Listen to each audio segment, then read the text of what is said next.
Hello friends, welcome to सफलता मंत्र। दोस्तों, यूपी टेट एग्जाम आपका बहुत ही करीब आ चुका है और आप सभी लोगों का एक बार फिर से इन स्पेशल क्लासेस में बहुत बहुत स्वागत करते हैं। दोस्तों, जैसा कि आप सभी को पता 28 नवंबर को आपका यूपी टेट एग्जाम है। इसके पहले आज डेट हो गई है 23 नवंबर, यानी कि सिर्फ 4-5 दिन का समय आपके पास बचा हुआ है। तो दोस्तों, इन 4-5 दिनों में आपको क्या करना है, तो आपको बता दें दोस्तों, आपका आज से महा रिवीजन प्रारंभ हो चुका है। महा रिवीजन की क्लासेस आज से आपको मिलने वाली हैं। इसमें आपको बिल्कुल वही टॉपिक आपके जो एग्जाम में पूछे जा सकते हैं, अंतिम समय में आपको इन टॉपिक को मिस नहीं करना है। आज की इस महा रिवीजन की क्लास में आपको पर्यावरण अध्ययन ईवीएस के पूरे टॉपिक का निचोड़ बिल्कुल अच्छे से एससीईआरटी की बुक्स का निचोड़ सब कुछ आपको बता दिया जाएगा। आप लोग क्लास में एंड तक जरूर बने रहिएगा, एक एक पॉइंट को समझिएगा, ध्यान से पढ़िएगा। कुछ हैंड रिटन नोट्स हैं, कुछ आपको डायरेक्ट बुक से पढ़ाए गए इंपॉर्टेंट टॉपिक देखने को मिलेंगे। तो एंड तक देखिएगा इस महा रिवीजन की क्लास को।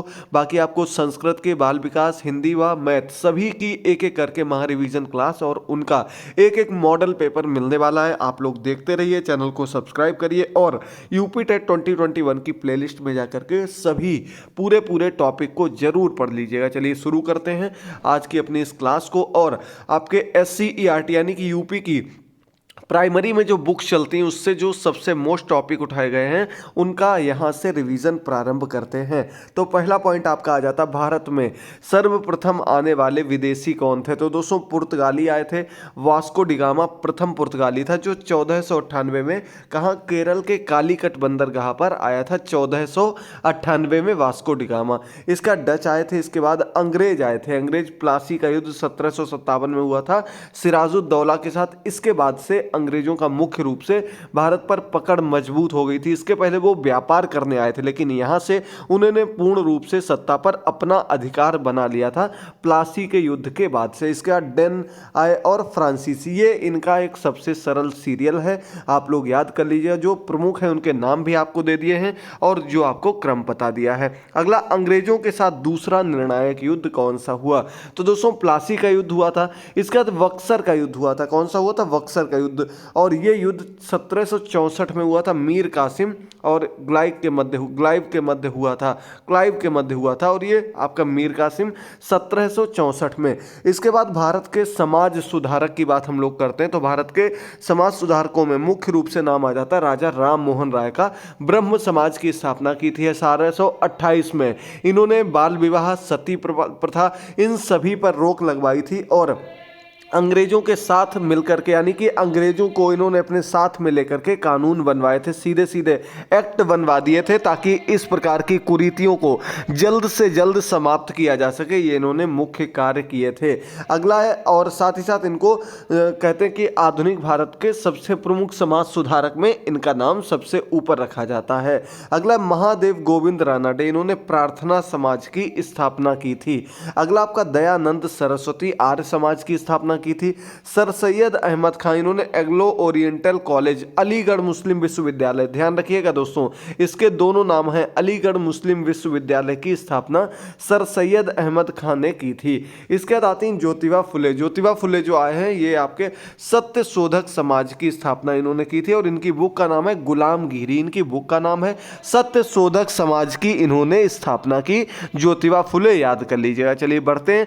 प्रथम स्वतंत्रता संग्राम आपका 1857 में प्रथम स्वतंत्रता संग्राम प्रारंभ हुआ था। अगला पॉइंट आपका दिया गया, अरविंद घोष, वंदे मातरम, कर्म पत्रिका, युगांतर, ये इनकी पत्रिकाएं हैं। अरविंद आश्रम पौंडीचेरी में इनका बना हुआ है।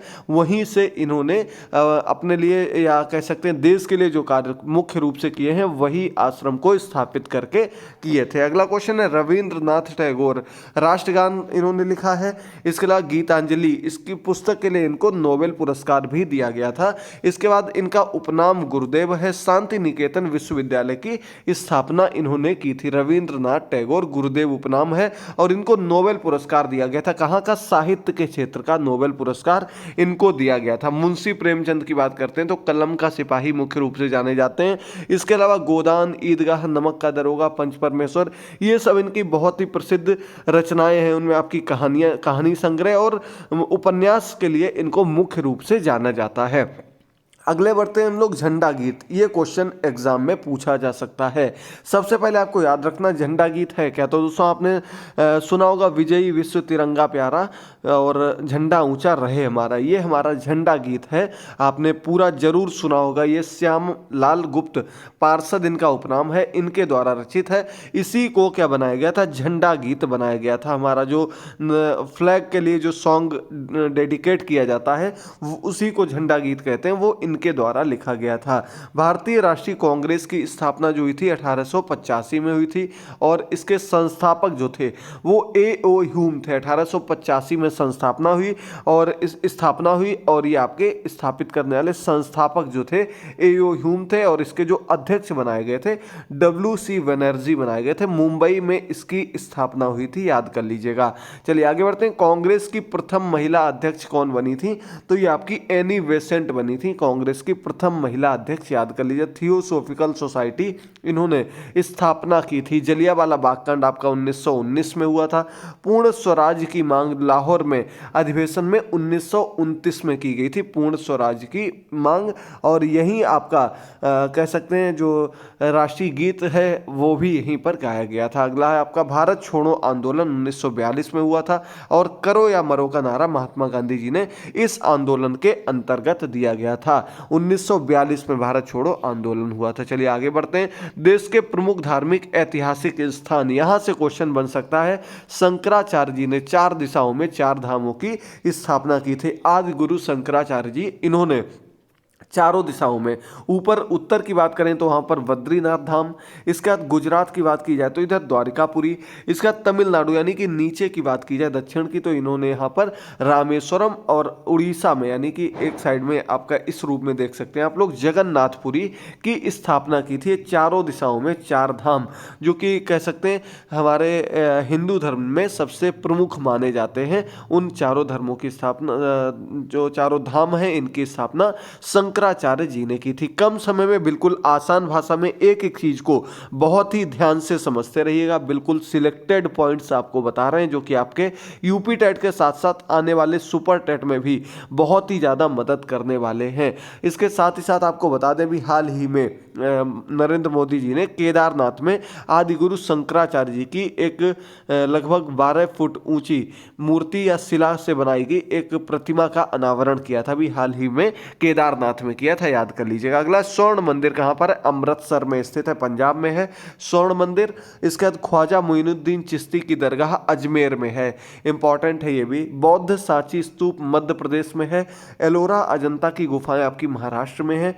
रथ मंदिर जो है आपका महाबलीपुर तमिलनाडु, पल्लव राजाओं के द्वारा बनाया गया था रथ मंदिर, ये आपका कहां पर है, तमिलनाडु में स्थित है। चलिए आगे बढ़ते हैं। अगले कन्याकुमारी कहाँ है, हिंद महासागर, अरब सागर और बंगाल की खाड़ी का संगम आपका होता है। और कह सकते हैं हम लोग हमारे जो सबसे साउथ का पॉइंट है कन्याकुमारी ही है, जो सबसे निचले पॉइंट के रूप में जाना जाता है। इंदिरा पॉइंट वो आपका यहीं पर स्थित है। अब बढ़ते हैं लूनी नदी पर। लूनी नदी जो है आपकी अजमेर से होती हुई बहती है और साथ ही साथ आपको बता दें कच्छ की खाड़ी में जाकर के ये नदी विलुप्त हो जाती है। गुजरात में कच्छ का रण है, वहां पर जाकर के ये नदी विलुप्त हो जाती है। इसके बाद पहुंचते चंबल नदी पर, तो ये आपके राजस्थान के कोटा शहर की प्रमुख नदी है, कोटा शहर के पास से गुजरती है और साथ ही साथ ये 3 राज्यों में मुख्य रूप से आती है। और आपका राजस्थान हो गया, उत्तर प्रदेश हो गया और मध्य प्रदेश उत्तर प्रदेश से संबंधित है, इसलिए जरूर याद रखिएगा। इस नदी में घड़ियाल संरक्षण परियोजना चलाई जा रही है, घड़ियालों को संरक्षित करने की। घड़ियाल इस नदी में काफी मात्रा में पाए जाते हैं। अगला आपका चार मीनार कहां पर है, हैदराबाद में स्थित है। अपने स्ट्रक्चर के कारण ये लगभग 1550-60 के आसपास बनवाई गई एक मस्जिद थी। चार मीनार अपने स्ट्रक्चर के लिए फेमस है। अगला दिल्ली में क्या क्या है ये देख लीजिए। ये सबसे ज्यादा महत्वपूर्ण है, आपके यूपी टेट में ऐसे क्वेश्चन जरूर देखने को मिलते हैं। पूसा कृषि विश्वविद्यालय आपका दिल्ली में है। जंतर मंतर दिल्ली में है। इसके अलावा आपका अन्य कई जगह भी है, लेकिन जंतर मंतर जो वो दिल्ली का प्रसिद्ध है, उसका सबसे अधिक नाम लिया जाता है। इसके अलावा आपका जामिया मिलिया विश्वविद्यालय दिल्ली में है। JNU जवाहरलाल नेहरू विश्वविद्यालय भी आपका कहां पर है, दिल्ली में है। NCERT आपके कह सकते हैं बाल विकास के सबसे इंपॉर्टेंट टॉपिक में से एक नाम NCERT जरूर आता है। यह भी आपका इसका मुख्यालय जो है वो दिल्ली में ही स्थित है। पंतनगर कृषि अनुसंधान, ये आपका उत्तराखंड में है। पंतनगर कृषि अनुसंधान उत्तराखंड में स्थित है।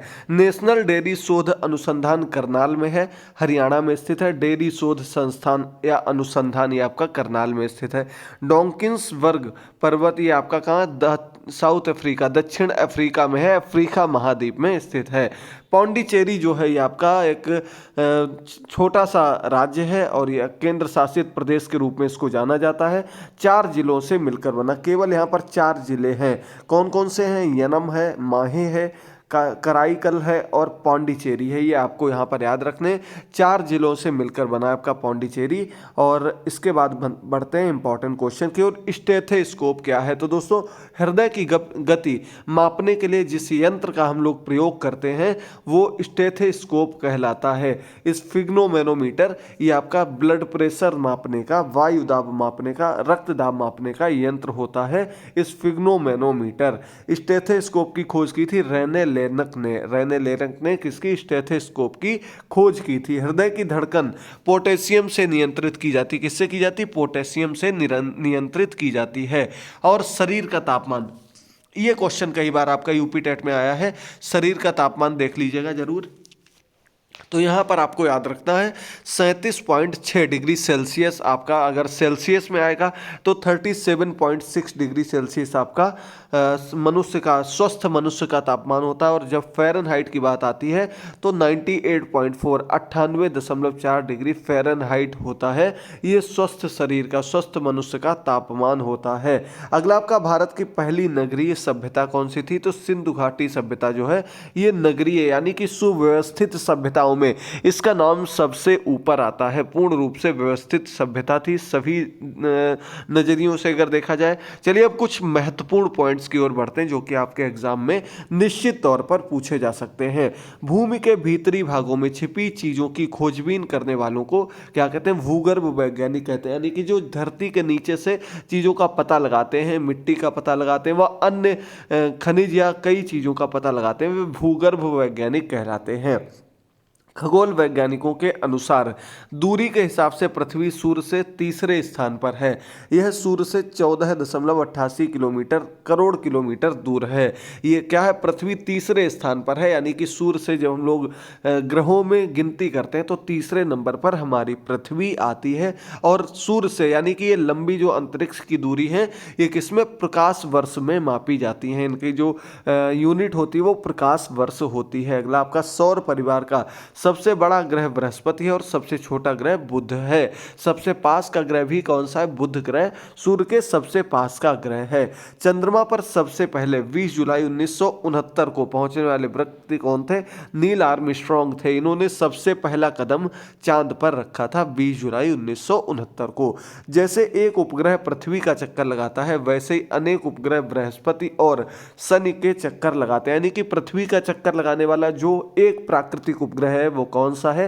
चंद्रमा है। ये ग्रहों के चक्कर लगाते हैं उन्हें हम उपग्रह कहते हैं, वही हमारा एकमात्र चंद्रमा है। इसके अलावा जो सबसे अधिक उपग्रहों में गिने जाते हैं वो आपका बृहस्पति हो गया, शनि हो गए। हमने आपको पहले की क्लास में बताया भी था, लगभग 62 उपग्रह आपके किसके हैं? शनि के हैं। और बृहस्पति के इससे कई गुने ज्यादा हैं। अगला, प्रत्येक ग्रह में वस्तुओं को अपनी ओर खींचने की शक्ति होती है। मुख्य रूप से हम कह सकते हैं कि हमारी पृथ्वी में ये शक्ति सबसे अधिक है और ये आपकी गुरुत्वाकर्षण ग्रेविटेशनल पावर कहलाती है। ग्रेविटी के कारण ही हम स्थिर रह पाते हैं, सही से सब कार्य कर पाते हैं। ये हमारी पृथ्वी की एक अनोखी शक्ति है जिसे हम क्या कहते हैं? गुरुत्वाकर्षण शक्ति कहते हैं।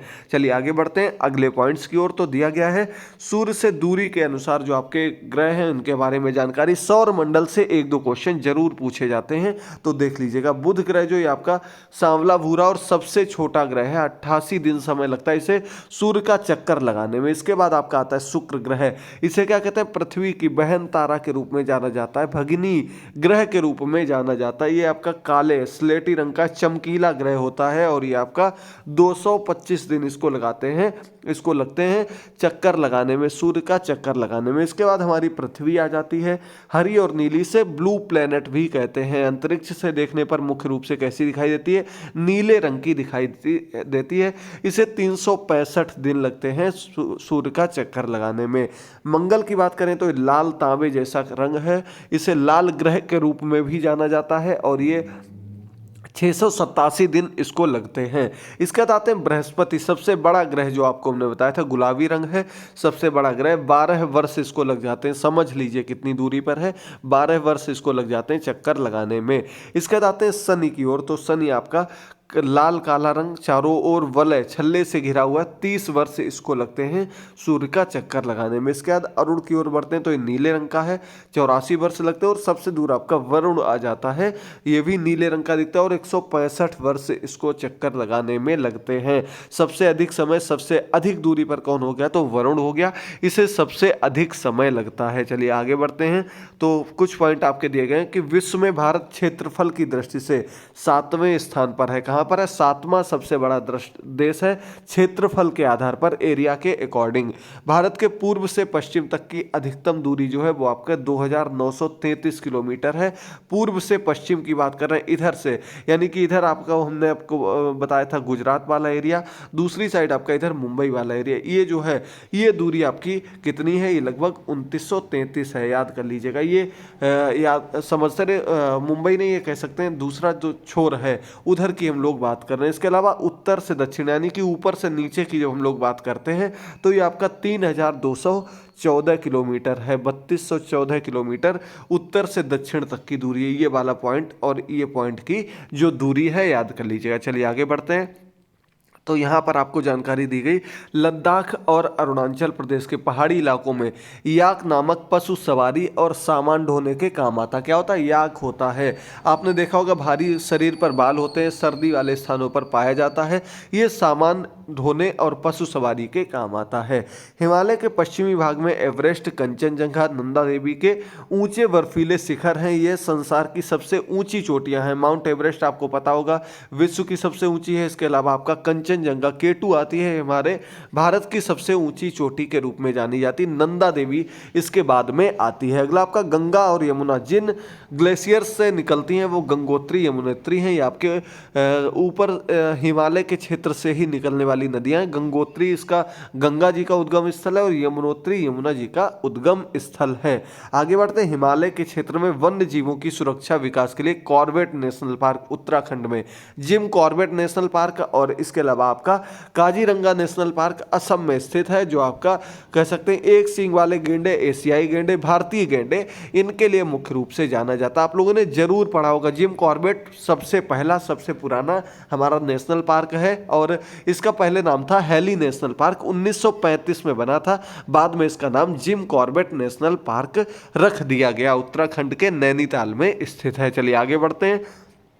तो आगे पॉइंट दिया गया कि भारत के पश्चिम दिशा में सैकड़ों मील लंबा बालू का मैदान है। इसे हम क्या कहते हैं? थार का मरुस्थल कहते हैं। यहाँ दूर दूर तक रेत ही रेत फैली हुई है। जगह जगह रेत के छोटे बड़े टीले दिखाई देते हैं। इन्हें रेत के टीले को क्या कहते हैं? सैंड ड्यून कहते हैं। सैंड ड्यून बहुत अच्छा क्वेश्चन है। सैंड ड्यून क्या होता है? तो ये रेत के टीलों को कहा जाता है। इस रेतीले भाग को रेगिस्तान भी कहते हैं।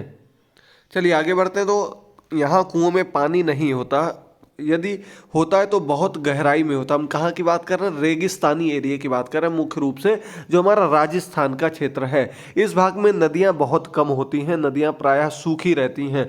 लूनी इस मरुस्थल की प्रमुख नदी है। लूनी नदी अभी हमने आपको बताया था, राजस्थान से कहाँ? गुजरात में आपकी ये नदी गिरती है जाकर के कच्छ के रण में, और ये आपकी प्रमुख नदी के रूप में जानी जाती है, जो पूर्व में अरावली की पहाड़ियों से निकलकर थार के दक्षिणी भाग में होकर बहती है।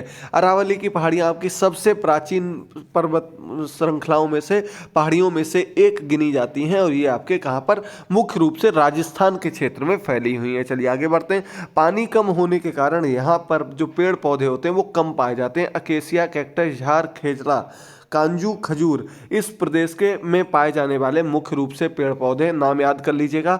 यहाँ के लोग खेती के साथ साथ भेड़ पालन करते हैं, इस कारण आबादी भी बहुत कम होती है। आपकी SCERT उत्तर प्रदेश की बुक्स की हम लोग बात कर रहे हैं तो अच्छे से समझिएगा। मरुस्थल के बीच यहाँ कहीं पानी मिलता है, वहाँ हरियाली दिखती है। ऐसे स्थानों पर लोग बस जाते हैं। इन्हें नखलिस्तान या मरुउद्यान कहते हैं। नखलिस्तान किसको कहते हैं? जो रेगिस्तानी एरिया में, ऐसा एरिया जहां पर पानी होता है, हरियाली होती है और लोग रहते हैं, नखलिस्तान या मरुद्यान के रूप में इसको जानते हैं। चलिए आगे बढ़ते हैं।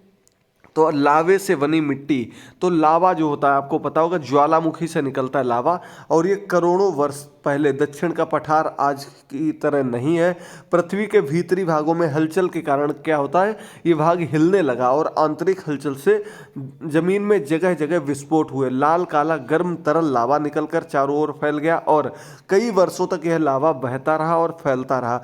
धीरे धीरे यह लावा ठंडा हुआ, फिर धीरे धीरे टूट फूट कर मिट्टी बन गया। इस मिट्टी का रंग कैसा होता? काला है। यह मिट्टी बहुत उपजाऊ होती, तो ज्वालामुखी से जो लावा निकलता है वो चट्टानों मिट्टियों में परिवर्तित हो जाता है, जो बहुत ही ज्यादा उपजाऊ होता है। नर्मदा नदी के दक्षिण और गोदावरी के उत्तर का अधिकांश भाग ऐसी ही मिट्टी से बना हुआ है। याद कर लीजिएगा, गर्मी के कारण पृथ्वी के अंदर चट्टानें पिघली अवस्था में रहती हैं, इसे क्या कहते हैं? लावा कहते हैं। और ज्वालामुखी से ये निकलता है, ज्वालामुखी विस्फोट के बाद ये लावा बाहर निकल आता है जब ज्यादा हलचल बढ़ जाती है। चलिए आगे बढ़ते हैं पॉइंट की ओर। तो सरकार ने वनों की रक्षा के लिए सामाजिक वानिकी नाम की योजना शुरू की है। उसने कानून बनाकर वनों की कटाई पर रोक लगा दी है, यानी कि वनों की सुरक्षा के लिए सामाजिक वानिकी योजना चलाई गई है। अगला क्वेश्चन है, पहाड़ी इलाके में लोगों ने चिपको आंदोलन किया था, आपको बताया था।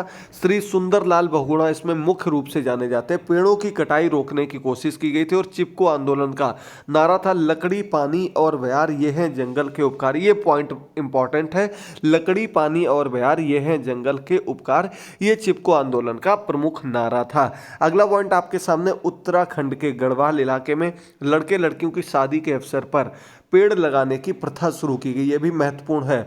वहाँ इसे क्या कहते हैं? मैती आंदोलन कहते हैं। इसमें विवाह के अवसर पर ससुराल आने पर लड़की मायके की याद में एक पौधा लगाती है और उसकी देखभाल करती है। इसे मैती वृक्ष कहते हैं। क्या कहते हैं? मैती वृक्ष, मैती आंदोलन। और ये क्या होता? वृक्षारोपण को बढ़ावा देने के लिए गढ़वाल के क्षेत्र में एक बहुत अच्छी प्रथा शुरू की गई है। चलिए आगे बढ़ते हैं।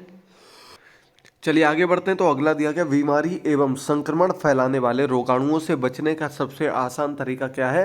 कि हाथ साबुन से धुलना, हाथ सफाई रखना।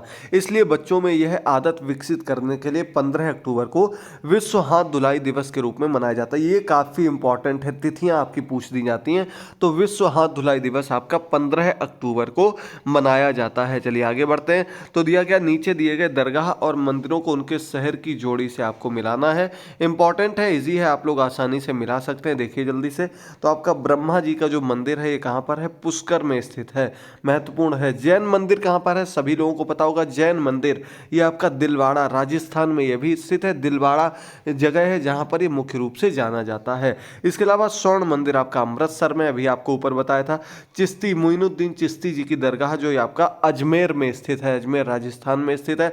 देवा शरीफ का मेला आपका कहाँ लगता है? बाराबंकी में लगता है। देवा शरीफ मेला काफी प्रसिद्ध स्थान है आपके यूपी में, पूछा जा सकता है। आगे बढ़ते हैं। तो रथ मंदिर अभी आपको बताया था, महाबलीपुर तमिलनाडु में स्थित है। ये चीजें आपको याद होनी चाहिए, आप लोग खुद से एक बार मिलान कर लीजिएगा, 1-2 अंक आपके पक्के हो जाएंगे। चलिए आगे बढ़ते हैं। तो इसमें आपको मिलाना है SCERT, NCERT अभी हमने आपको बताया था।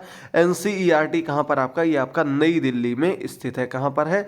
तो ये आपका नई दिल्ली में स्थित है। इसके अलावा आपका बताया था भाभा आणविक, नहीं बताया था, ये आप लोगों को बता दें, मुंबई में स्थित है भाभा आणविक अनुसंधान केंद्र, ट्राम्बे मुंबई में स्थित है। इसके अलावा आपका पंतनगर आ जाए, आपको याद रखना कहाँ पर है? उत्तराखंड में है। नेशनल डेयरी शोध संस्थान आपका हरियाणा में स्थित है, करनाल में स्थित है। ये चीज़ें आपको बिल्कुल क्लियर हो गई होंगी। चलिए आगे बढ़ते हैं। अगला दिया गया, सुधा चंद्रन को भरतनाट्यम में प्रसिद्ध प्राप्त है। एक दुर्घटना के कारण उनका एक पैर कट गया था, कृत्रिम पैर के साथ वह नृत्य करती हैं। कृत्रिम पैर है सुधा चंद्रन, भरतनाट्यम के लिए जानी जाती हैं, काफ़ी प्रसिद्ध नर्तकी के रूप में इनका नाम आता। रविंद्र जैन को आंखों से दिखाई नहीं देता, उन्होंने बहुत सारी फिल्में और टीवी कार्यक्रमों में अपना संगीत दिया है। उनके अच्छे संगीत के कारण उन्हें कई पुरस्कार भी दिए गए हैं। शरद गायकवाड़ का एक हाथ खराब है, उन्होंने तैराकी के क्षेत्र में भारत का नाम रोशन किया है। चलिए बढ़ते हैं। खेल दो प्रकार के होते हैं, इंडोर होता है जो घर के अंदर खेले जाते हैं, आउटडोर होते हैं जो घर के बाहर खेले जाते हैं। जो अंदर खेले जा सकते हैं उन्हें इंडोर गेम्स कहते हैं। टेबल टेनिस, आपका शतरंज हो गया, कैरम हो गया, ये आपके इंडोर गेम होते हैं। और आउटडोर गेम में आपका हॉकी हो गया, क्रिकेट हो गया, फुटबॉल, ये सभी आउटडोर गेम्स होते हैं। चलिए बढ़ते हैं। कुछ गेम ऐसे होते हैं जो इंडोर भी होते हैं, आउटडोर भी होते हैं। इसमें आपका बैडमिंटन हो गया, टेबल टेनिस हो गया। मुख्य रूप से बैडमिंटन का नाम इसमें सबसे आगे आता है। चलिए आगे बढ़ते रहिए, देखते रहिए। मेजर ध्यानचंद का नाम आप लोगों ने सुना होगा, ये आपके हॉकी के लिए जाने जाते हैं, प्रसिद्ध हैं। हॉकी में इनका नाम काफ़ी ऊपर रखा जाता है। पीवी सिंधु बैडमिंटन के लिए, सुशील कुमार भारतीय कुश्ती पहलवान के लिए, पीवी सिंधु रियो ओलंपिक में रजत पदक, आपका सिल्वर मेडल जीतने वाली महिला खिलाड़ी बनी थी। मिताली राज क्रिकेट से संबंधित हैं। और इसके अलावा अजय ठाकुर ये आपके कबड्डी टीम से संबंधित हैं। सुप्रिया राष्ट्रीय खो खो टीम की कैप्टन है। ये सभी चीज़ें आपके SCERT प्राइमरी की जो आपकी पर्यावरण, हमारा परिवेश की बुक्स है, उससे लिए गए टॉपिक हैं, चुनिंदा क्वेश्चंस हैं। देखते रहिए और समझते रहिए। अगला, विलुप्त प्राय प्रजातियां, संकटग्रस्त प्रजातियां, इनके नाम दिए गए। जो विलुप्त हो चुकी हैं उनके इधर नाम दिए गए, जो संकटग्रस्त हैं उनके इधर नाम दिए गए। इनको किस में जगह दी गई है? तो इनको रेड डेटा बुक के अंदर जगह दी जाती। IUCN द्वारा इसे बनाया जाता, IUCN संस्था का नाम है। तो आपका डायनासोर, मैमथ हो गए, लाल पांडा हो गए, डोडो पक्षी हो गए, लाल तोता हो गए, ये आपके बिल्कुल विलुप्त हो चुके हैं, हमारी पृथ्वी से बिल्कुल समाप्त हो चुके हैं। संकटग्रस्त की बात करेंगे, यानी कि जो विलुप्त की कगार पर पहुंच चुके हैं, उसमें आपकी गौरैया हो गई, अफ्रीकन हाथी, बाघ हो गए, गिद्ध हो गए, शाही हो गए, शेर, काला हिरन, वारासिंगा, कछुआ, ये संकटग्रस्त के अंतर्गत आते हैं। इसमें आपका गिद्ध हो गया और इसके अलावा आपका गौरैया हो गई। इनके नाम सबसे ऊपर मुख्य रूप से रखे जाते हैं। आगे बढ़ते हैं। तो भारत के मुख्य वन्यजीव अभ्यारण्य कहाँ पर हैं, ये आप लोगों को देखना है। उत्तर प्रदेश की बात करेंगे तो आपका दुधवा हो गया, चंद्रप्रभा हो गया, राजाजी हो गया, गिर हो गया, ये आपका गुजरात में स्थित है। राजाजी आपका उत्तराखंड में स्थित है। उत्तर प्रदेश में चंद्रप्रभा चंदौली में है, दुधवा आपका लखीमपुर में स्थित है। दोनों ही महत्वपूर्ण है, याद कर लीजिएगा। गिर गुजरात में स्थित है। नंदा देवी राष्ट्रीय उद्यान उत्तराखंड में स्थित है। जिम कॉर्बेट भी आपका उत्तराखंड में है। बांदीपुर कर्नाटक में है। बांदीपुर, बांधवगढ़, दोनों में बहुत ज़्यादा कंफ्यूजन हो जाता है। तो बांदीपुर कहाँ पर है? कर्नाटक में स्थित है। बांधवगढ़ मध्य प्रदेश में। काजीरंगा आपका असम में है। कान्हा किसली भी मध्य प्रदेश में है। बांधवगढ़ ये देखिए आपका मध्य प्रदेश में है। सरिस्का राष्ट्रीय उद्यान ये आपका राजस्थान में स्थित है। ये कुछ वन्य जीव अभ्यारण्य। एक नंबर का क्वेश्चन 100% हर बार पूछा जाता है आपका यूपी टेट के एग्जाम में, तो ये आप लोग याद कर लीजिएगा। चलिए आगे बढ़ते हैं। धीरे धीरे आपको प्रत्येक चीज बताते चल रहे हैं। उम्मीद करते हैं आपको ये चीजें बहुत ही अच्छे से समझ आ रही होगी। अगर आ रही हो तो कमेंट करके बता दीजिएगा। जरूर अधिक से अधिक शेयर करते रहिएगा। एकदम बिल्कुल आपके लिए निचोड़ लेकर आए हैं। इसके अलावा आपको अंतिम समय में कुछ देखने की जरूरत नहीं पड़ेगी। पूरी EVS आपकी यहीं से कवर हो जाएगी। रेड डेटा बुक वह किताब जिसमें सभी संकटग्रस्त प्रजातियों का रिकॉर्ड रखा जाता है। गौरैया को बचाने के लिए अब हर वर्ष 20 मार्च को विश्व गौरैया दिवस मनाया जाता है। कब मनाते हैं? 20 मार्च को विश्व गौरैया दिवस उसके संरक्षण के लिए मनाया जाता है। वाघ हमारा राष्ट्रीय पशु है, इसका अस्तित्व खतरे में है। इसकी सुरक्षा के लिए वाघ परियोजना प्रोजेक्ट टाइगर शुरू किया गया था और टाइगर डे आपका 29 जुलाई को मनाया जाता है। विश्व टाइगर दिवस आपका 29 जुलाई को मनाया जाता है। चलिए आगे बढ़ते हैं अगले पर। तो अगला पॉइंट आपके सामने दिया गया, जल अधिकार कानून, जंगल अधिकार कानून, जो आपका फॉरेस्ट को रिलेटेड जो एक्ट बनाया गया था, अधिकार जो बनाया गया था, कानून बनाया गया था। यह कानून आदिवासियों को जंगल पर उनका हक दिलाता है। इस कानून के अनुसार क्या कि जो लोग कम से कम 25 वर्षों से जंगल में रह रहे हैं, उनका जंगल में, वहां के जंगल और वहां पैदा होने वाली चीजों पर हक है। उन्हें जंगल से हटाया नहीं जाएगा। जंगल बचाने का काम भी उनकी ग्राम सभाएं करेंगी। यानी कि ये जंगल के प्रहरी के रूप में जाने जाते हैं, संरक्षक के रूप में जाने जाते हैं। इनका ही जंगल है, ये उसकी रक्षा करेंगे। ये अधिकार इनको दिया गया इस एक्ट के अंतर्गत। चलिए बढ़ते हैं अगले पॉइंट पर। तो देखिए, सरकार ने वनों की रक्षा के लिए सामाजिक वानिकी आपको अभी बता चुके हैं और यहाँ पर आप लोग देख सकते हैं। वनों को बचाने के लिए श्री KM मुंशी ने 1950 में वन महोत्सव की शुरुआत की गई थी। इस वन महोत्सव में पेड़ लगाने का कार्य किया जाता। वन महोत्सव के बारे में आपको बता दें, दोस्तों तो ये आपका एक सप्ताह चलता है, 1 जुलाई से लेकर के 7 जुलाई तक। क्या बनाते हैं हम लोग? वन सप्ताह, वन महोत्सव सप्ताह के रूप में मनाते हैं। 1 जुलाई से 7 जुलाई तक ये आपका वन महोत्सव के रूप में जाना जाता है। मैती आंदोलन के बारे में आपको भी बता दिया है, गढ़वाल में होता है। और इसके बाद आगे बढ़ते हैं तो ये आपकी मिट्टी की पहचान और उगने वाली फसलें।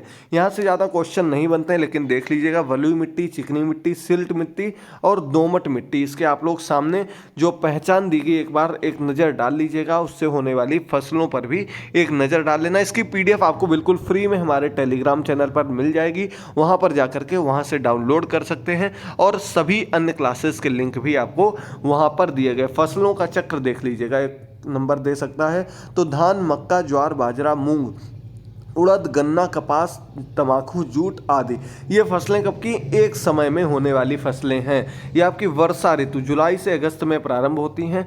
जाड़े के प्रारंभ में इनकी कटाई हो जाती है, यानी कि नवंबर तक जो हमारा समय चल रहा है, अब तक इन सभी फसलों की क्या कटाई हो चुकी है। अब ये आपकी सर्दी वाली फसल यहाँ से प्रारंभ होती हैं। गेहूँ, जौ, चना, मटर, अलसी, अरहर, राई, सरसों, आलू, ये मुख्य रूप से आप लोगों को पता होगा सर्दी में, यानी कि ये फसलें अभी नवंबर या अक्टूबर एंड में या नवंबर में बोई जाती हैं। इसके अलावा ये गर्मी में मार्च अप्रैल की तरफ इनकी कटाई प्रारंभ हो जाती है।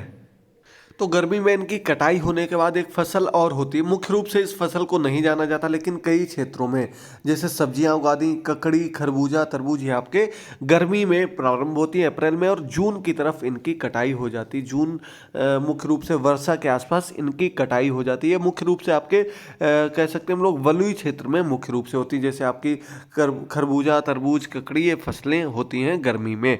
चलिए आगे बढ़ते हैं तो ये आपके सामने कुछ दूषित जल से होने वाली बीमारियां, ये भी 1-2 अंक दे सकती हैं। तो पेचिस आपका जो है आपके पेट में मरोड़ के साथ बार बार दस्त आना, ये पीने के लिए जो स्वच्छ जल होता है उसका सेवन करना चाहिए। दूषित जल से पेचिस होता है। टाइफाइड हो गया आपका, तेज बुखार, मियादी बुखार भी इसको कहते हैं, काफ़ी लंबे समय तक चलने वाला बुखार होता। पीलिया, ये आपका पूरा शरीर जो है पीला पड़ जाता है। ये भी जल की स्वच्छता के अगर नहीं रखते तो उससे ये भी रोग हो जाता है। आगे बढ़ते हैं। हैजा, आपका हैजा रोग जो है ये आपका मक्खी से फैलने वाला रोग है, गंदगी से फैलने वाला रोग है। ज़्यादा और लगातार उल्टी दस्त हो जाते हैं, और ये आपका क्या, स्वच्छ जल के उपयोग से ये बीमारियों से बचा जा सकता है। दूषित जल से होने वाली बीमारियां थी। आगे बढ़ते हैं, ये भी देख लीजिएगा। CNG जो है ये क्या होती है? कंप्रेस्ड नेचुरल गैस 200-250 किलोग्राम के संकुचित दबाव में गैसीय अवस्था में वाहनों में ईंधन के रूप में प्रयोग में लाई जाती है। इसका उपयोग मुख्यतः वाहनों में किया जाता है। CNG के अवयव में आपका मीथेन हो गया, ईंधन, प्रोपेन, ये आपके CNG के अवयव हैं। यह गैस रंगहीन, गंधहीन होती है और हवा से भी हल्की होती है। ये ज्वलनशील भी नहीं होती मुख्य रूप से, और इसका प्रयोग ईंधन में, यानी कि हम यातायात के लिए मुख्य रूप से करते हैं। Compressed natural gas CNG gas इसका नाम है। और आगे कुछ पॉइंट दिए गए। जो आपका मूलांकुर होता है वो जड़ से और प्रांकुर तने से बनता है। अंकुरित बीज के ये भाग बीज पत्र से अपना भोजन प्राप्त करते हैं। देखते रहिए पॉइंट्स को एक एक को, ये सभी आपके उन बुक से चुनिंदा पॉइंट्स को चुना गया है। विश्व के जो प्रमुख पठार हैं उसमें आपका पामीर का पठार, तिब्बत का पठार, भारत में दक्कन का पठार, ईरान का पठार, अरब का पठार, कोलारोर पठार, इसके बाद आपका कोलंबिया पठार, ब्राजील की उच्च भूमि, बोलीविया का पठार, पश्चिम ऑस्ट्रेलिया का पठार मुख्य रूप से आते हैं। और अफ्रीका महाद्वीप का अधिकांश भाग भी इससे संबंधित आ जाता है। तो ये आपके कुछ पॉइंट्स जो हमने SCERT की बुक से लिए हैं वो आपको बता दिए। कुछ अन्य क्वेश्चंस भी आपको वीडियो में ऐड करते हैं, तो देखते रहिए, अच्छे से समझते रहिए। बिल्कुल लगातार एकदम इंपॉर्टेंट रिवीजन आपका EVS का कराए दे रहे हैं, बिल्कुल निचोड़ दिए दे रहे हैं। निश्चित तौर पर यहाँ से क्वेश्चन आपको देखने को मिलेंगे अगर आप ध्यान से पढ़ते हैं, क्लासेस को देखते हैं। मॉडल पेपर आपका EVS का कल सुबह मिल जाएगा। इसके अलावा संस्कृत के जो हमारी ये महा रिवीजन की क्लास है ये भी आपको आज शाम तक या फिर कल देखने को मिलेगी, तो इनको जरूर देखते रहिएगा। तो जिन चीज़ों को हम बता चुके हैं उसके आगे की जो अन्य चीज़ें बचती हैं उनको हम बताए दे रहे हैं। बाकी आप लोग पढ़ते रहिए, आपके सामने सभी पॉइंट्स दिए गए हैं। तो मैती आंदोलन आपको बता दिया है।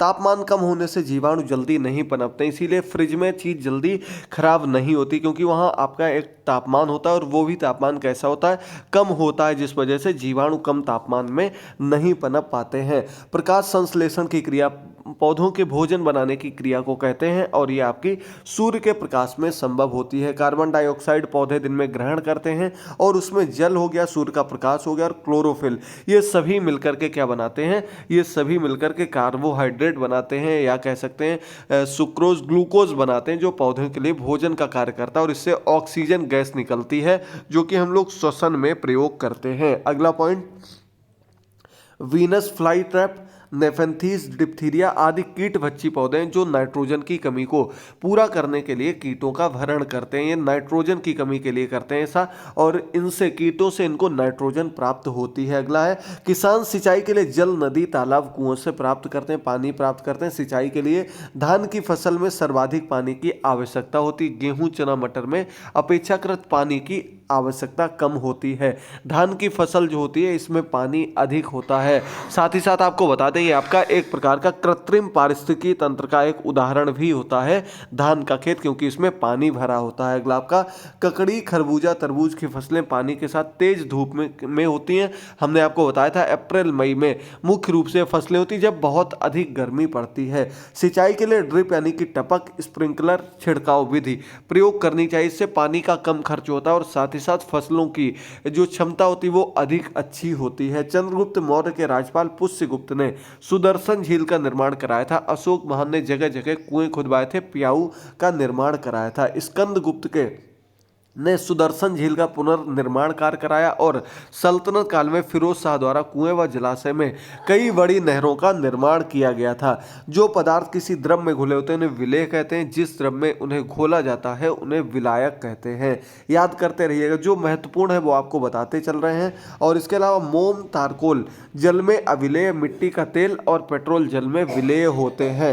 मलेरिया का जो मच्छर होता है वो मादा एनाफ्लीज मच्छर से फैलता है। कौन सा? मलेरिया। और इसकी हमने आपको दवा भी बताई थी, सिनकोना की छाल, कुनैन जिसको बोलते हैं, वो मलेरिया की दवा के लिए प्रयोग की जाती है। मलेरिया के बचाव के लिए सिनकोना वृक्ष की छाल होती है, कुनैन जिसे कहते हैं, ये औषधि है मलेरिया के उपचार की। चलिए देखते हैं, पेचिस, टाइफाइड, हैजा, पीलिया, ये सभी दूषित जल से होने वाली बीमारियां। चिकनगुनिया विषाणु द्वारा, ये महत्वपूर्ण है, चिकनगुनिया विषाणु द्वारा होती जो मादा एडीज मच्छर के काटने से फैलती है। कुएं में पानी में लाल दवा या पोटेशियम परमैंगनेट डालने से पानी साफ बना रहता है। क्लोरीन का कार्य भी क्या होता है? जल को शुद्ध रखना होता है। क्लोरीन भी जल को शुद्ध रखने के लिए डाल दी जाती है। डीजल एक ईंधन है जो पेट्रोलियम को कई चरणों में ठंडा करने के बाद बनता है। आगे बढ़ते हैं तो ये कुछ महत्वपूर्ण चीजें, दही जो है ये अम्ल, इसमें जो होता है लैक्टिक अम्ल होता है दही में।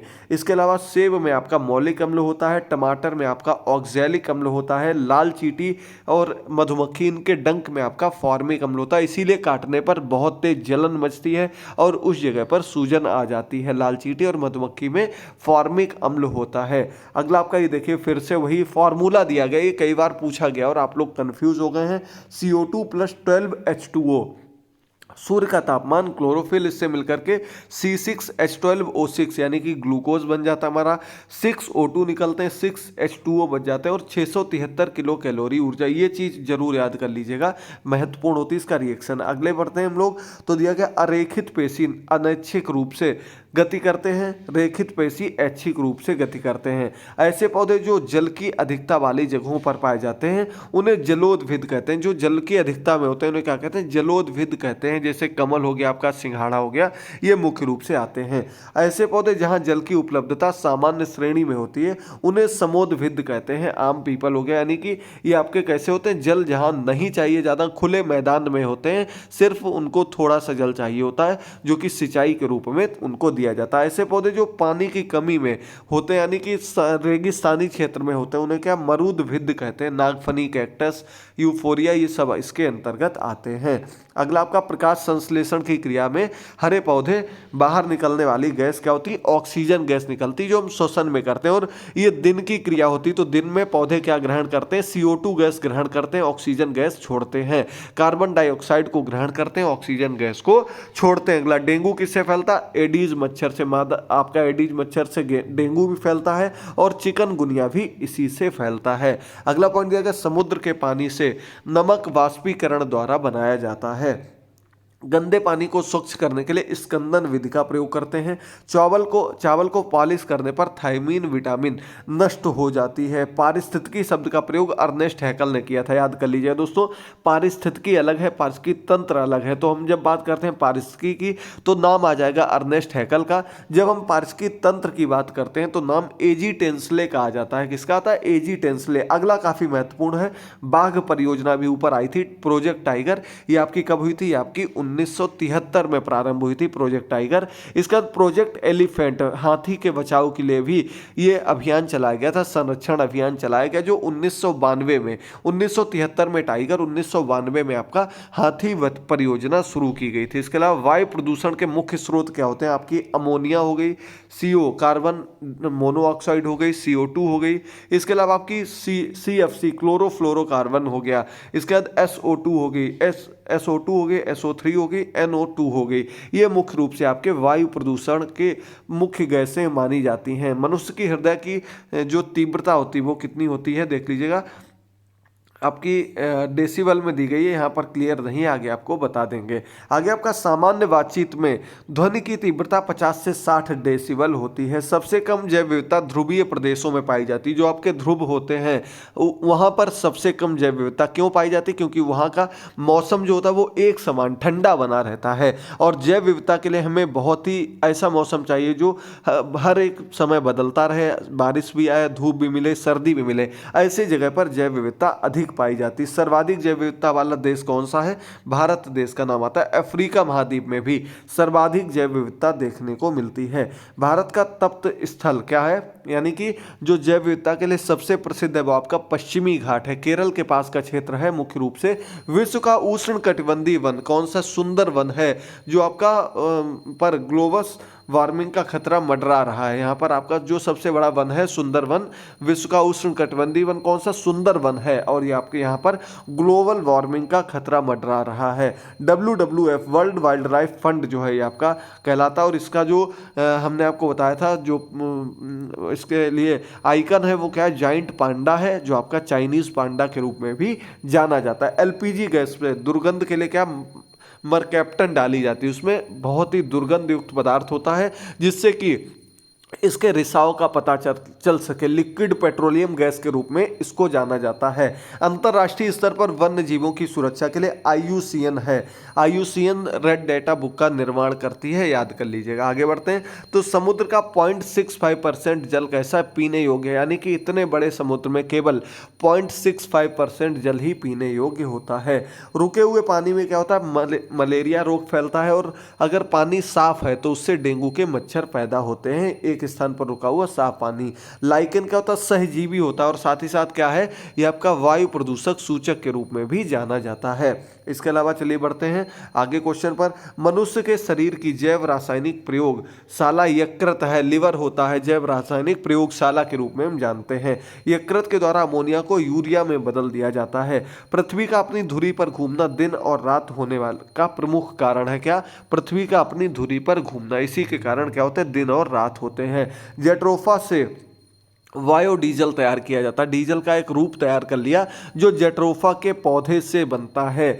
अगला है विश्व में हरित क्रांति के जन्मदाता नॉर्मन बोरलॉग के रूप में इनको जाना जाता है। नॉर्मन बोरलॉग इनका नाम है। विश्व में हरित क्रांति के जन्मदाता ये हैं। अगर बात हम लोग भारत की करते हैं तो यहाँ पर MS स्वामीनाथन का नाम आता है। कृषि वैज्ञानिक हैं MS स्वामीनाथन। इन्हें हरित क्रांति का जन्मदाता माना जाता है। श्वेत क्रांति के जन्मदाता वर्गीयस कुरियन को कहा जाता है, वर्गीयस कुरियन। और हम बात करें श्वेत क्रांति क्या, तो इसे दुग्ध क्रांति के रूप में भी जानते हैं। दूध उत्पादन को बढ़ाने के लिए इसको जाना जाता। वर्गीयस कुरियन इसके जन्मदाता के रूप में जाने जाते हैं। अगला आपका 200 DU डॉप्सन इकाई इसको बोलते हैं। ओजोन परत में छिद्र की संज्ञा दी जाती है। अगर कहीं छिद्र है और वो 200 डॉप्सन यूनिट तक का छिद्र है तो उसे हम ओजोन में छिद्र की संज्ञा दे देंगे। और इसके अलावा आपका हिरोशिमा नागासाकी से रिलेटेड बता चुके हैं। 1945 में अमेरिका ने इस पर परमाणु बम चलाया था। लिटिल बम इसका नाम था। हिरोशिमा में और नागासाकी में दोनों जगह 6 और 9 तारीख को अगस्त को 1945 में बम चलाए गए थे। LPG ब्यूटेन और आइसोब्यूटेन का मिश्रण होता। प्रोपेन की भी कुछ मात्रा होती है। CNG मेथेन गैस का एक अवयव है। कंप्रेस्ड नेचुरल गैस आपको बता चुके हैं। बायोगैस में मुख्य रूप से क्या होती है, मीथेन होती है, ज्वलनशील होती है मीथेन गैस, ये बायोगैस में मुख्य रूप से होती है। और इसके अलावा CO2 हो गई, H2S गैसें भी इसमें पाई जाती हैं। अगला आपका महासागरों में सोडियम क्लोराइड लवण मुख्य रूप से पाया जाता है। सोडियम क्लोराइड किसको कहते हैं, नमक को कहते हैं, NaCl, ये आपका नमक का सूत्र होता है। आगे बढ़ते हैं। क्वाशरकोर रोग प्रोटीन की कमी से होने वाला रोग है क्वाशरकोर रोग। खाद्य श्रृंखला में ऊर्जा का प्रभाव एक दिशीय होता है। कैसा होता है, एक दिशा में होता है, यानी कि ऐसा नहीं कि नीचे भी है ऊपर भी है। जिस दिशा में उत्पादक से हम लोग ऊपर बढ़ते हैं कंज्यूमर की ओर, उस दिशा में इसका प्रवाह बढ़ता रहता है। और कितना, सिर्फ 10% ही जा पाता है एक से दूसरे में। ये चीज़ हमने आपको बताई थी, महत्वपूर्ण पॉइंट है, याद कर लीजिएगा। पारितंत्र में ऊर्जा का प्राथमिक स्रोत वनस्पति है और हमारी पृथ्वी पर ऊर्जा का सबसे प्रमुख स्रोत सूर्य का प्रकाश है। ऊर्जा का पिरामिड सीधा होता है। कैसा होता है, सीधा होता है। वन्य जीव सप्ताह प्रतिवर्ष अक्टूबर के प्रथम सप्ताह में, फिर से समझ लीजिएगा, वन्य प्राणी वन्य जीव सप्ताह अक्टूबर में, वन महोत्सव सप्ताह आपका जुलाई के प्रथम सप्ताह में मनाया जाता है। UNFPA संस्था वन्य जीव संरक्षण के प्रति समर्पित संस्था है। वन्य जीव 1 अक्टूबर से 7 अक्टूबर तक हो गया। पर्यावरण संरक्षण अधिनियम 1986 में पारित हुआ था। कब हुआ था, 1986 में पर्यावरण संरक्षण अधिनियम पारित हुआ था। 5 जुलाई 1972 में स्टॉकहोम स्वीडन में मानव पर्यावरण को लेकर बैठक आयोजित की गई थी। वायु प्रदूषण निवारण एवं नियंत्रक 1981 में लागू किया गया वायु प्रदूषण को लेकर। चलिए आगे बढ़ते हैं। जल प्रदूषण को लेकर 1974 में अधिनियम बना था। कब बना था, जल प्रदूषण का महत्वपूर्ण है, 1974 में बना था। जैव विविधता अधिनियम 2002 में पारित किया गया। वन्य जीव संरक्षण अधिनियम 1972 में पारित किया गया। जनसंख्या नियंत्रण एवं परिवार नियोजन को समवर्ती सूची में रखा गया। समवर्ती सूची, केंद्र और राज्य दोनों जिस पर कार्य करते हैं वो समवर्ती सूची के अंतर्गत आ जाते हैं। मॉन्ट्रियल प्रोटोकॉल जो ये आपका क्या है, ये आपका 1987 में पारित किया गया था। मॉन्ट्रियल प्रोटोकॉल जवाहरलाल नेहरू बंदरगाह कांडला में स्थित है। शुष्क बर्फ किसको कहते हैं, ये आपका कहलाती है CO2 को। इसको क्या कहते हैं, शुष्क बर्फ के रूप में जानते हैं। CO2 के ठोस रूप को याद कर लीजिएगा। अगला आपका मनुष्य के हृदय में 4 कक्ष होते हैं, 2 अलिंद होते हैं, 2 निलय होते हैं। पौधे में प्रकाश संश्लेषण लाल रंग में सबसे अधिक होता है। किसमें होता है, लाल रंग में सबसे अधिक होता है। चलिए आगे बढ़ते हैं। कुछ आपको चीजें दी गई। सागरीय खरपतवार आयोडीन का मुख्य स्रोत होते हैं। पदार्थ और उनमें अम्ल बताना। सिरका में एसिटिक अम्ल होता है। संतरा या नींबू जो विटामिन C के लिए प्रमुख होता है, आंवला, संतरा, नींबू, इनमें आपका साइट्रिक अम्ल होता है। क्या होता है, साइट्रिक अम्ल। इमली, करौंदा में आपका टार्टरिक अम्ल होता है। चिपको आंदोलन के प्रणेता कौन है, सुंदरलाल बहुगुणा है। इसके अलावा उत्तराखंड के सिलियर नामक स्थान पर यह चलाया गया था। उत्तराखंड में याद कर लीजिए। एपिको आंदोलन कर्नाटक में चलाया गया था 1983 में। एपिको चिपको दोनों आप लोगों को याद रखना है। इसके जो एपिको आंदोलन है, इसके प्रवर्तक पांडुरंग हेगड़े के रूप में जाने जाते हैं। नर्मदा बचाओ आंदोलन मेधा पाटेकर ने चलाया था। नर्मदा बचाओ अभियान कब, 1989 में चलाया गया था। टाइगर स्टेट के रूप में मध्य प्रदेश को जाना जाता है। टाइगर स्टेट के रूप में सबसे अधिक टाइगर यहीं पर पाए जाते हैं। शांत घाटी कहाँ पर है, केरल में है। शांत घाटी एक प्रकार से राष्ट्रीय उद्यान है, ये आपका केरल में स्थित है। पृथ्वी सम्मेलन 1987 में आयोजित किया गया था। अभी हाल ही में COP COP सम्मेलन आयोजित किया गया था, याद कर लीजिएगा। दक्षिणी गोलार्ध सबसे लंबा दिन जो होता है वो 22 दिसंबर का होता है दक्षिणी गोलार्ध में।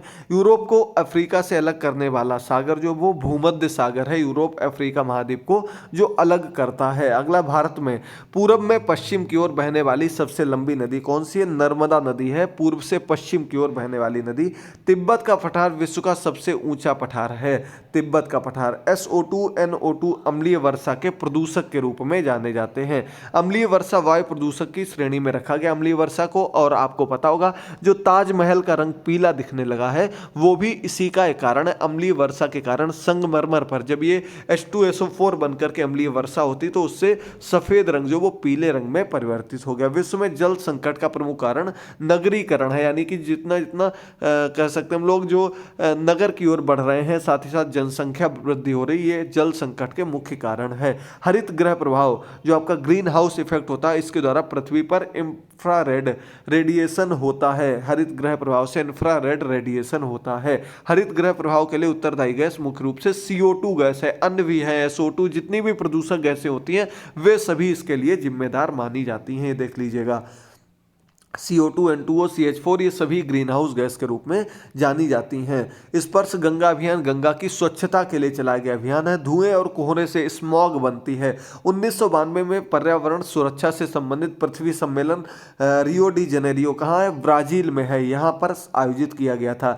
जल पुरुष राजेंद्र सिंह को कहते हैं। यमुना एक्शन योजना औपचारिक रूप में 1993 में प्रारंभ की गई थी। हालांकि अभी भी यमुना की स्थिति वैसी ही बनी हुई है। LPG को लिक्विफाइड पेट्रोलियम गैस या लिक्विड पेट्रोलियम गैस के रूप में जानते हैं। CNG compressed natural gas. उम्मीद करते हैं पूरा टॉपिक आपको बहुत ही अच्छे से आसान भाषा में बताया है, सब कुछ क्लियर हो गया होगा। तो एक बार जरूर देखिएगा, शेयर करिएगा, निश्चित तौर पर ये क्वेश्चंस आपको देखने को मिलेंगे। लैक्टोमीटर क्या होता है, ये आपके उपकरण है, आपको बताना है। लैक्टोमीटर दूध की शुद्धता मापने के लिए। स्फिग्नोमेनोमीटर आपको बताया था, ब्लड प्रेशर मापने के लिए होता है। कार्डियोग्राम आपका हृदय स्पंदन मापक होता है। कैस्कोग्राफ क्या होता है, पौधों की वृद्धि मापक यंत्र है। सीस्मोग्राफ आपका है भूकंप की तीव्रता मापने के लिए। सीस्मोग्राफ या भूकंप मापक यंत्र के रूप में जाना जाता है। फेदोमीटर आपका समुद्र की गहराई मापने के लिए फेरोमीटर प्रयोग किया जाता है। ऑडियोमीटर आपका क्या है, ध्वनि मापक यंत्र होता है। अल्टीमीटर महत्वपूर्ण है, आपका उड़ते हुए वायुयान की ऊंचाई मापने का यंत्र होता है। स्पीडोमीटर वाहन की गति मापने के लिए होता है। रेन गेज ये आपका वर्षा मापक यंत्र होता है। रेन गेज याद कर लीजिएगा, महत्वपूर्ण है। एकदम सिलेक्टेड पॉइंट्स आपको एक एक करके बताते चल रहे हैं। इसके अलावा आपकी ध्वनि की तीव्रता डेसिबल में मापी जाती है। भूकंप तीव्रता रिएक्टर पैमाने में। कार्य का मात्रक जूल होता है। ऊष्मा का मात्रक कैलोरी होता है। विभवांतर का वोल्ट होता है और विद्युत धारा का एम्पियर होता है। इसके अलावा अंतिम कुछ पॉइंट्स बचे हुए हैं, देख लीजिएगा। प्रतिरोध का मात्रक ओम होता है। आवृत्ति का हर्ट्ज होता है, इसके अलावा दाब का पास्कल होता है। शक्ति का वाट होता है। लेंस की क्षमता डायोप्टर में मापी जाती है और ताप आपका केल्विन फ़ारेनहाइट सेल्सियस में मापा जाता है। तो दोस्तों ये हमारे EVS से संबंधित जो कि आपके पेपर 1 पेपर 2 दोनों में महत्वपूर्ण है, साथ ही साथ आपके आने वाले सुपर टेट के पेपर के लिए भी बहुत ही सिलेक्टेड चीजें आपको बताई हैं। जरूर देखिएगा, शेयर करिएगा। मिलते हैं अगली क्लास में, तब तक के लिए थैंक यू दोस्तों। देखते रहिए, समझते रहिए। Good bye, take care.